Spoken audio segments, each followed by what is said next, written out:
Good evening, hello friends, good evening, welcome to my blog. Radhe Radhe, Shri शिवाय नमस्तुभ्यम, नमः पार्वती पति, हर हर महादेव। फ्रेंड्स, हम बोलते हैं ना, तीनों तो सबके बोलता है कि आप तीन भगवान जी का नाम बोलते हैं। अच्छा नहीं लगता, मेरे को तो अच्छा लगता है। मेरे को जो अच्छा लगता है हम अपने ब्लॉग में वो डालेंगे। किसी को अच्छा लगे तो ठीक, किसी को ख़राब लगे तो वो भी ठीक। फ्रेंड्स, एक बात बोलना था मेरे को। आज कल की ब्लॉग में मैंने श्री ने मतलब वैष्णवी ने बोला था कि मम्मा ने जगन्नाथ जी का एक बलराम जी का एक कथा सुनाएगी। तो उस कथा के बारे में आज मैं आपको सुनाऊंगी, क्योंकि आज मेरे घर में जगह प्रसाद आया है भगवान जी का, तो मैंने खाया है। तो भगवान के बारे में भी अच्छा अच्छा बोलना तो अच्छी बात है। तो कथा इस प्रकार से है कि एक दिन जगन्नाथपुरी में लक्ष्मी मैया भ्रमण करने के लिए निकली। बोली कि आज मैं किसी के घर जाऊंगी जो जो मतलब कि जगन्नाथ जी मेरे प्रभु का इतना सेवा करते हैं, जो मेरे प्रभु को इतने अच्छे से मतलब कि पूजा पाठ अर्चना करते हैं, उनके घर जाऊंगी। तो ये सोच के लक्ष्मी मैया चली गई वहाँ के पंडा जी जो पूजा करते हैं उनके घर में। जाके देख रही हैं, सुबह हो गया है, सुबह का 8 कितना बज रहा है।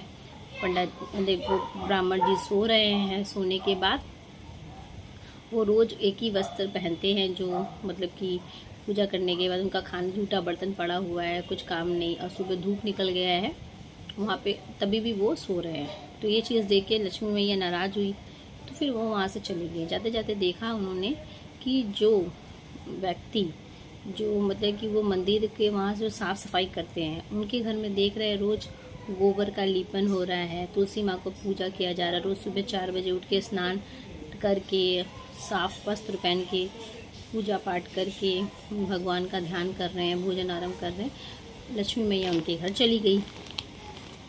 लक्ष्मी मैया उनके घर जाके गई, और जाके फिर वो वहाँ के जो लोग थे, मतलब कि उनको क्या बोलेंगे, जो छोटे जात के लोग थे, उनके घर गई। जाके बोल रही हैं कि मैं, उनकी पत्नी भी थी, तो उनसे पूछ रहे थे कि आप, उनकी पत्नी और वो व्यक्ति ने पूछा जो वहाँ का मंदिर का साफ़ सफाई करते हैं, वो बोली कि मैं माता लक्ष्मी हूँ, मैं आपके घर आई हूँ, तो मैं आज आपके घर में प्रसाद पा के ही जाऊँगी। फिर बोले अरे माँ मैं, वो लोग वहाँ को देख के भावुक हो गए। फिर बोले कि माँ, हम लोग तो बहुत छोटे जात के हैं, आप कैसे हमारे घर के यहाँ प्रसाद पाएंगी। तो लक्ष्मी माँ बोली कि हम देवी देवता ये सब नहीं मानते हैं, हम देवी देवता। लक्ष्मी माँ ने कहा कि हम ये सब तो नहीं मानते हैं, हम देवी देवता वो देखते हैं, भाव देखते हैं। तो आपके घर का वातावरण, आप कितने स्वच्छ भाव से रहते हैं, कितने अच्छे से पूजा अर्चना कहते हैं, मैं आज आपके घर में ही प्रसाद पाऊंगी और तभी जाऊंगी। तो अब वो मतलब कि जो मंदिर के बाहर कचरा साफ़ करते थे, वो लोग बहुत खुश हो गए। छोटे जात के लोग थे, वो कहते हैं वो लोग, हम लोग अभी तो यहाँ का ऐसा समाज हो गया, उस समय इतना मानते थे वो लोग। तो उनके घर में सब दोनों हस्बैंड, जो पति पत्नी ने अच्छा से प्रसाद बनाया, और लक्ष्मी माँ खूब अच्छे से पा रही थी।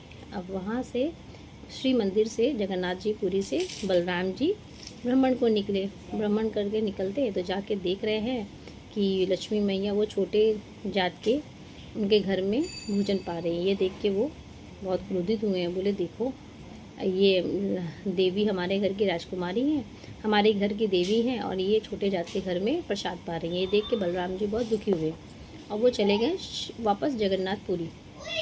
अब जगन्नाथ जी के पास और सुभद्रा जी के पास। फिर लक्ष्मी मैया वहाँ से चली गई, जाके उस जो जिनके घर में प्रसाद पा रही थी उनको आशीर्वाद देके वापस मंदिर चली गई। मंदिर जाके अपने जगन्नाथ जी के पास, नारायण जी के पास गई। जाके वहाँ पे प्रसाद बना रही थी, खाना भोजन बना रही थी। तो भोजन बनाई, तो फिर भोजन बन गया, तो बोले नारायण जी को बोले कि आइए प्रभु भोजन कर लीजिए। तो नारायण जी ने बोला कि चलिए भैया, बलराम जी को आप भी भोजन कर लीजिए। बलराम जी बोले नहीं, मैं नहीं जाऊंगा भोजन करने के लिए, आज मेरा मन नहीं है। तो नारायण जी बोले जब भैया नहीं खाएंगे तो मैं कैसे खाऊंगा, मैं खाऊंगा, मैं भी नहीं खाऊंगा।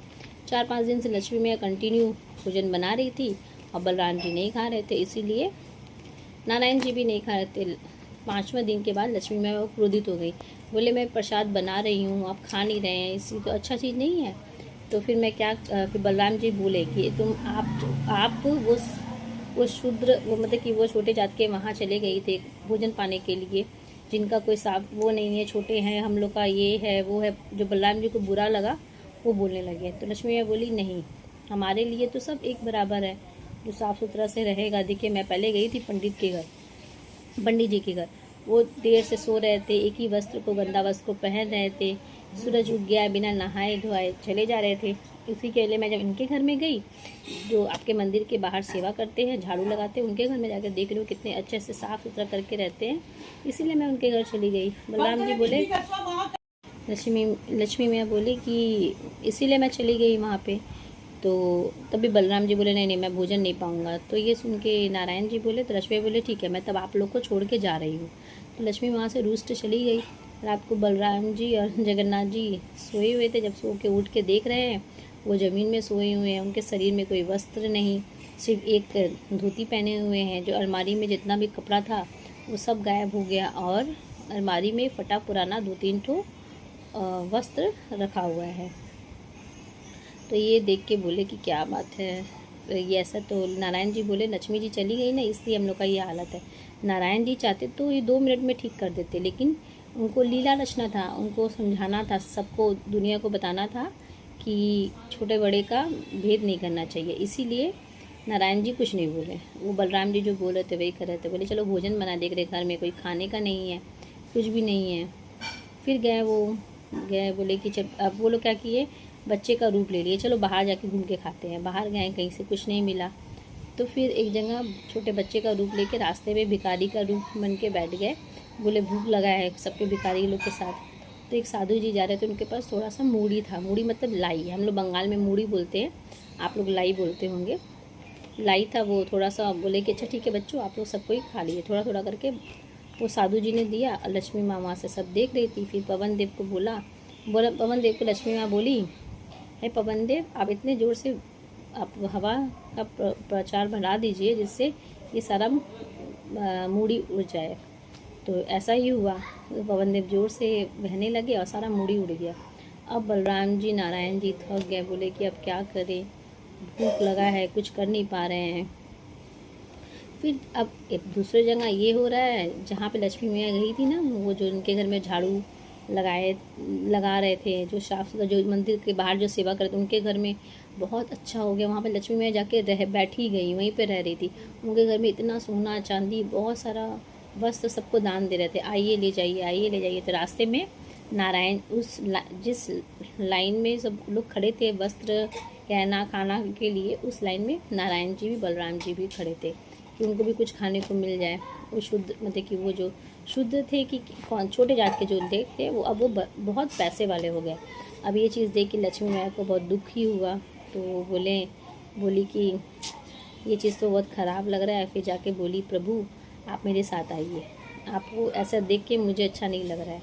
तो बलराम जी बोले कि देखो लक्ष्मी, मेरे से गलती हो गया, मुझे माफ़ कर दीजिए, मैं बड़ा हूँ, थोड़ा सा बोल दिया तो क्या हो गया, इसके ऐसे नहीं रूठना चाहिए, चलो तुम्हारे सब बातें मुझे मंजूर है। तो लक्ष्मी बोलती है मेरा एक शर्त है, मेरे इस जगन्नाथपुरी में, जगन्नाथ जी के मंदिर में सब कौन छोटा है कौन बड़ा है, कौन कोई भी जात का हो, सबको प्रसाद एक ही बराबर मिलेगा। सब हमारे नज़र में एक है, यहाँ पे सब एक बराबर है, कोई बड़ा छोटा का जात पात का भेद नहीं रहेगा। सब कोई प्रसाद पाएंगे, खाएंगे, उनको सबको प्रसाद खाने को मिलेगा। सब मंदिर के अंदर आके दर्शन भी कर सकते हैं, मंदिर के अंदर दर्शन कर सकते हैं। तो ये चीज़ को जब सब नारायण जी तो यही लीला करना चाहते थे कि हमारे जग से छोटे बड़े का, छोटा नीच जात बड़े जात का ये भाव, ये इस चीज़ को, डिफरेंस को ख़त्म करना चाहते थे। ये हो गया। तब लक्ष्मी मैया वापस जगन्नाथपुरी में चली गई, वापस से यश भैव मतलब लक्ष्मी आ गई मंदिर में, तो सब कुछ वापस से ठीक हो गया। तो इसीलिए बोलिए जगन्नाथ जय जगन्नाथ बोलते हैं वहाँ पे, जय जगन्नाथ। इसीलिए नारायण जी ने ये लीला किया था लक्ष्मी माँ के द्वारा, जैसे ये विश्व में छोटे बड़े का जो भेदभाव है वो ख़त्म हो जाए और जगन्नाथपुरी में सबको इक्वल तरीक़ा से प्रसाद मिले, सबको रेस्पेक्ट मिले।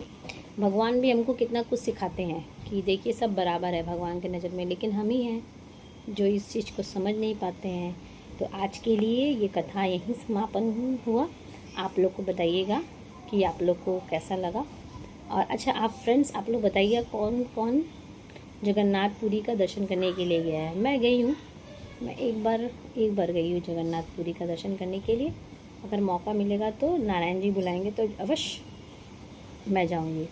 चलिए आज के लिए इतना ही, अब मिलते हैं कल के ब्लॉग में। ब्लॉग तो मैं कर नहीं पा रही हूँ, थोड़ा थोड़ा कुछ आप लोग को, अब जैसे सारा दिन का ब्लॉगिंग नहीं कर पा रही हूँ, जैसे लाइफस्टाइल कुछ अच्छा चल नहीं रहा है, मन भी ठीक नहीं है, तबीयत भी ठीक नहीं लग रहा है, काम वाम चलता है तो अच्छा लगता है फ्रेंड्स, इंसान हूँ ना मैं भी, इसीलिए। चलिए अब फिर मिलते हैं कल के ब्लॉग में। आज के लिए जय जगन्नाथ। अभी हमारे कोलकाता में रथ पूजा आने वाला है, आपको मैं रथ पूजा का भी ब्लॉग बना के अच्छे से दिखाऊंगी। हमारे यहाँ पे कोलकाता में सबके घर घर में छोटा छोटा रथ चलता है, सब कोई रथ टांगते हैं। आप लोग के यहाँ पर भी होता होगा, मेरे को ठीक से नहीं पता, मैं अपना कोलकाता के बारे में बता रही हूँ। चलिए आज के लिए इतना ही, bye bye, good night, sweet dream, take care, Radhe Radhe.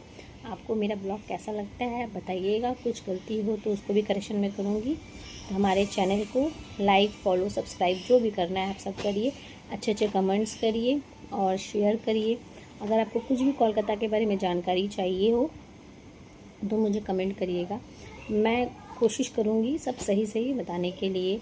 Regarding visiting, कहीं पे आप विज़िटिंग करना चाहते हो जैसे घूमने के लिए, अगर मेरे को पता रहेगा तो मैं बताऊँगी। कहीं कुछ चीज़ का आपको समझ में आ रहा हो कि कैसा दाम होना चाहिए, मैं सब आपको बता सकती हूँ। अगर मैं अवेलेबल हुई या मैं अगर देखी कमेंट्स तो मैं ज़रूर बताऊँगी। तो आज के लिए bye bye, good night, sweet dream, take care, Radhe Radhe. मेरे महादेव आप सबको स्वस्थ रखे, खुश रखे, मस्त रखे। Bye, love you all.